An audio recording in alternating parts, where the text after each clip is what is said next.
Within the first 9 months of my trading journey, I did something most people think is impossible for a 20-year-old college student to do. I blew through $50,000.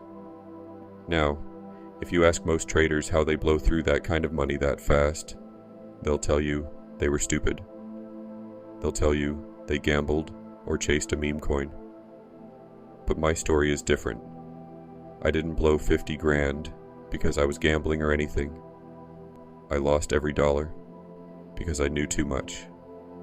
Yeah, I studied trading so hard that it killed my edge, and it cost me $50,000. I know that sounds completely backward. We're all told that if you just study harder, watch more videos, and learn everything, you'll win. But in this game, drowning in knowledge is exactly how you bleed to death. Before I show you the exact mistake that cost me 50 grand and how I became profitable, you have to understand why a 20-year-old college student was desperate enough to risk everything in the first place. If you looked at my life when I was 7, things looked perfect. My dad was a brilliant doctor, an anesthesiologist. We were wealthy, we were secure. My future felt guaranteed, but life can change in a literal second. When I was 8, my dad was involved in a horrific car accident. He was left bedridden and brain dead for 5 years before he officially passed away. Just like that, the life we knew was ripped from us. Suddenly, my mom was left alone to raise me and my 2 sisters. My mom was a nurse at the time. She worked her absolute tail off, and even though it was never really enough to comfortably provide for 3 kids, she somehow always made it work. She's my hero for that. But growing up through that, watching the contrast between what our life could have been and what it actually was, did something to me. It planted this deep, unshakable hunger inside my chest. I wanted our security back. I wanted to take the weight off my mom's shoulders. I watched my mom's exhaustion. I felt the constant weight of being broke. By the time I got to college, I was completely done living that life. I was sick and tired of feeling helpless. I don't tell you this for sympathy. Honestly, I'm incredibly thankful for the struggle. Not that my dad passed. Obviously not. That pain still lives with me. But I'm thankful for the brutal situation it put me in. It forced me to grow up. It gave me a fire that most 20-year-olds don't have. I knew nobody was coming to save us. I had to build a way out myself. I wanted to create a reality where my family would never have to worry about money again. That's when I found day trading. About 2 years ago, I went all in, and boy, it had been a brutal ride. Because I knew the stakes, and because I remembered what wealth felt like, and I remembered what losing it felt like, I became obsessed. I wasn't there to gamble. I wanted to master the game. I wanted to be a true student of the game. So I studied. And then I studied some more. I watched every single ICT video on YouTube. I paid for multiple smart money concepts courses. I backtested until my fingers cramped, marking up charts until 3 a.m., until my eyes were bloodshot and my brain was completely fried.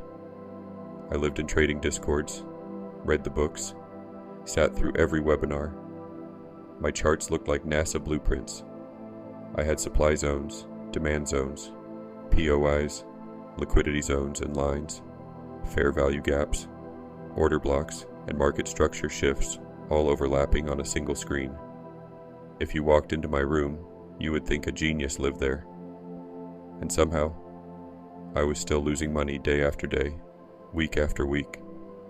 But worse than losing the cash, I was completely destroying my confidence.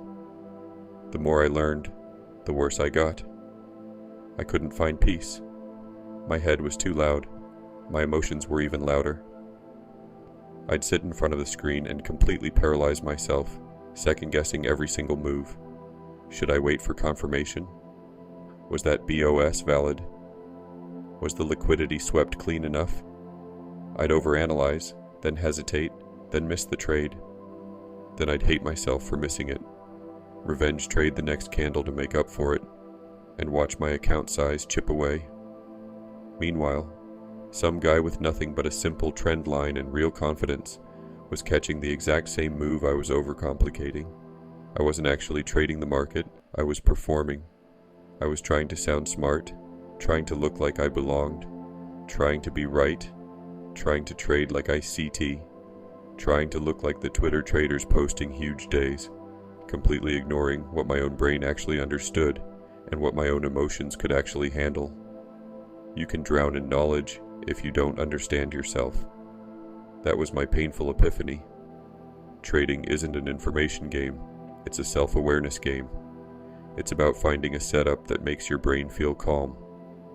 To survive, I had to do something incredibly painful. I had to unlearn about 80% of the complex junk I had crammed into my head. I stripped the charts bare. I made them simple, clean, and deeply personal. And the results? Things clicked last year. I became profitable. I pulled in right around $6,000. In my heart, I like to say it's close to 5 figures because of how massive it felt to me. Seeing all that time, all that grief, and all that failure finally translate into profitability. It was the best feeling of my entire life. I'm still not where I ultimately want to be. I don't call myself a massive success story yet. But looking back at that kid who lost his dad, the broke college student, and the trader who lost 50 grand trying to prove he was smart, I wouldn't change a single thing. If my life hadn't broken me down exactly the way it did, I never would have developed the grit this game demands. Clarity doesn't come from stuffing your head until it hurts. It comes from studying your own heart, finding your own peace, and executing your edge. I finally understand mine. The question is, do you understand yours?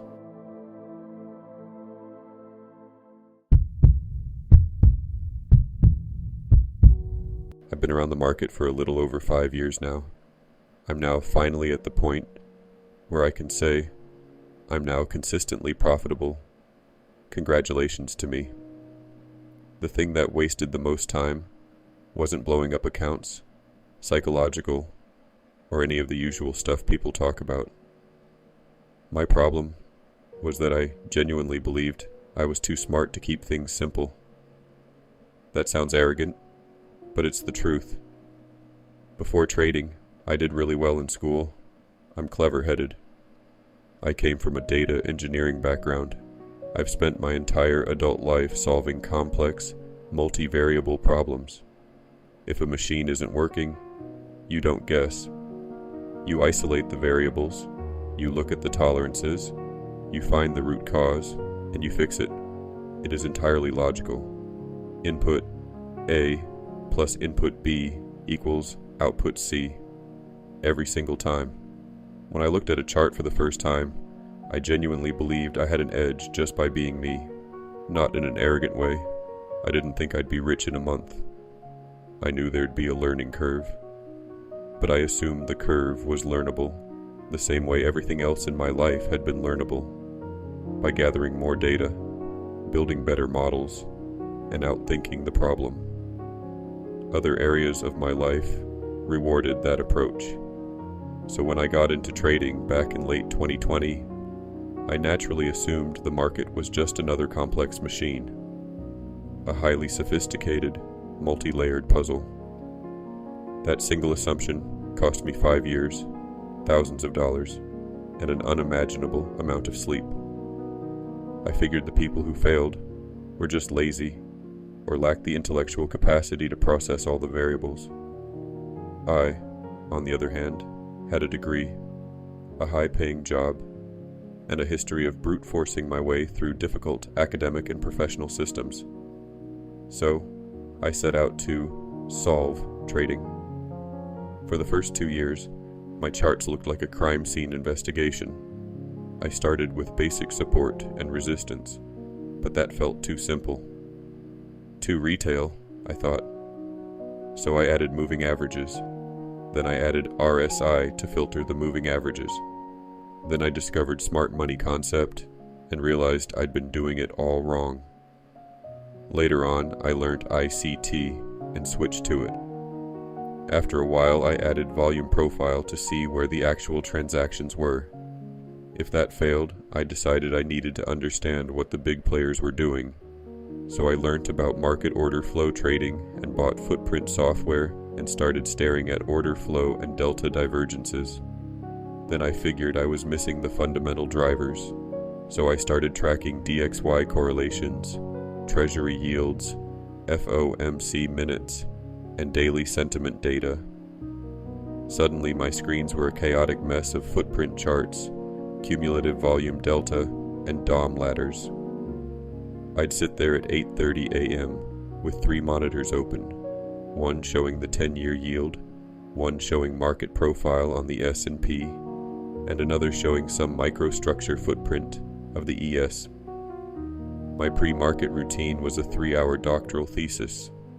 I was looking at daily and weekly market structure, HTF bias, volume profile, POCs and high volume nodes, order flow delta imbalances on the 5-minute chart, average true range, ATR for stop placement, macro data, CPI, PPI, FOMC dockets, sentiment indicators, put/call ratios. I had this belief, this absolute unquestioned assumption, that if I could just align enough confluences, I could eliminate the risk of being wrong. If I had 5 or 6 different independent variables pointing to a long, then the trade had to work. But here's what actually happened. I spent most of my days in complete analysis paralysis. I would sit at my desk for 6 hours, watch a textbook setup form in my core strategy, and then I wouldn't take it. Why? Because the 4-hour structure looked slightly weak, or the cumulative volume delta on the 1 minute wasn't showing enough absorption, or some random news tweet just dropped. I'd watch the trade hit a 3R target without me, completely furious. Or worse, I'd wait until every single one of my 15 variables aligned perfectly. By the time that happened, the move was already 80% perfectly in my direction. I'd enter late, right at the exhaustion point. The market would retrace, and I'd get stopped out, because the market didn't give a shit about my perfect analysis.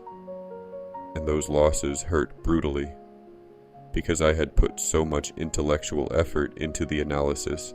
I felt like the market was personally lying to me. If my analysis was perfect, the trade had to work. When it didn't, I'd get tilted, discard the system, and go look for a new indicator or a new concept to plug the leak. I was constantly patching a boat that didn't actually have a hole. It was just supposed to get wet. I ran that loop for years. 5 years. 5 years of going nowhere. Not blowing up accounts. I was too risk-averse for that. Just slow, grinding stagnation. Lose a little, win a little, lose a little more. Break-even month.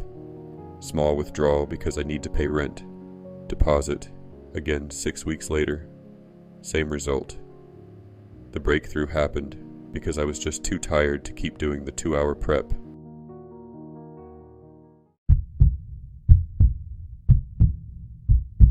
I lost $47,000 copying someone else's trading strategy.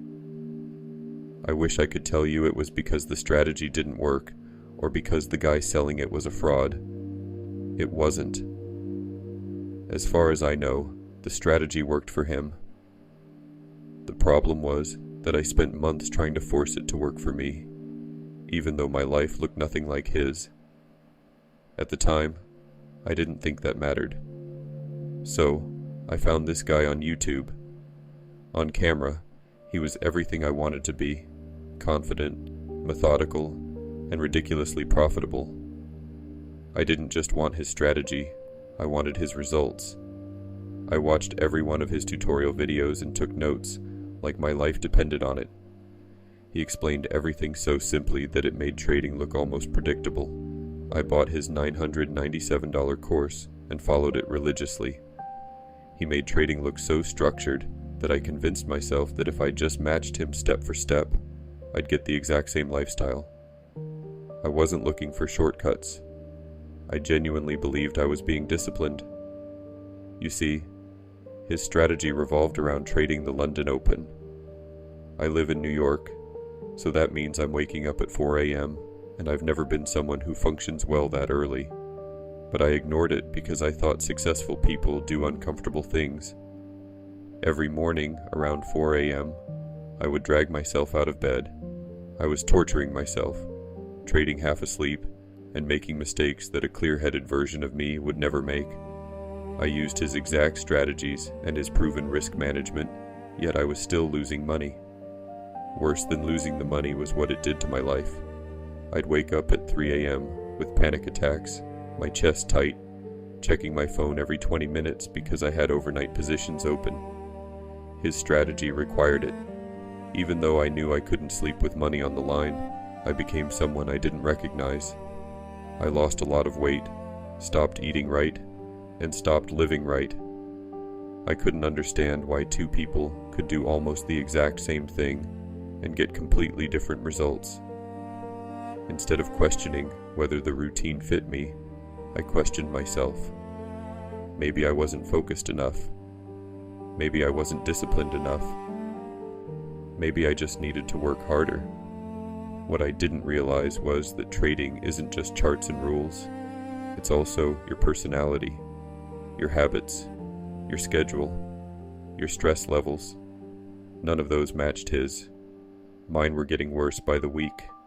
It got to the point where I just stopped trading completely for maybe 3 months because I was so exhausted and lost. I had lost $47,000, and I honestly didn't know what I was trying to prove anymore. I remember sitting in front of my account history, looking at months of losses, subscriptions, courses, and failed attempts to fix what I thought was wrong with me. That's when it finally hit me. I wasn't trying to become a better trader. I was trying to become someone else. That guy is apparently 24. He has a wife who understands his grind. He lives in London, where the London session opens, right when he's waking up, and he trades full-time, no side job pulling his focus. I'm 32. I live in New York, where the London session hits, right when I should be sleeping, and I'm trying to balance work, a relationship, and trading in the few quiet hours I get. We have different realities, but I kept pretending I could live his while still needing 8 hours of sleep to function. We're not the same person. You can't force yourself into someone else's life and expect it to work. It's like wearing shoes 2 sizes too small and wondering why you can't run. His system required things I didn't have, time I couldn't give, a personality I'd never possess, a stress tolerance that wasn't mine, and a schedule that destroyed my health. I wasn't failing his system. His system was failing me, and I was too proud, too desperate, and too blind to see it. That was my mistake. Looking back, I spent 2 years trying to force myself into a style of trading that never really fit the life I actually had. So, to me, trading strategies are just a framework. It's you, your emotions, your rhythm, and your life outside the charts that determine whether a strategy wins or falls apart. Some people can day trade. I can't. My nervous system isn't built for it. I need swing trades, positions I can check twice a day and sleep through. Some people love scalping. I'd have a heart attack. I need time to think, to breathe, and to process. Some traders can handle 5% risk and still breathe easy. I can't. 1% is my edge. Anything more, and I start making emotional decisions. That's not a weakness. It's self-knowledge, and it took losing almost everything to figure it out. So, I wiped the slate clean around my reality. Now, I only trade swing setups. I look at the charts twice a day, once before work and once after dinner. That's it. I set my risk tolerance in a way that if I take a loss, I can just shrug and move on with my day.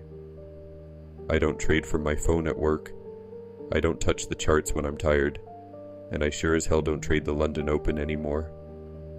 Last week, I received my third payout. It was $2,000. I'm not telling you that because I think it's impressive. I'm telling you because it's the first money I've made in trading that didn't come at the expense of my health, my relationships, or my peace of mind. For a long time I thought success meant adapting myself to a strategy. Now I think it's the other way around. The strategy has to fit the person who's trading it. Otherwise, even a good system can quietly become the wrong one.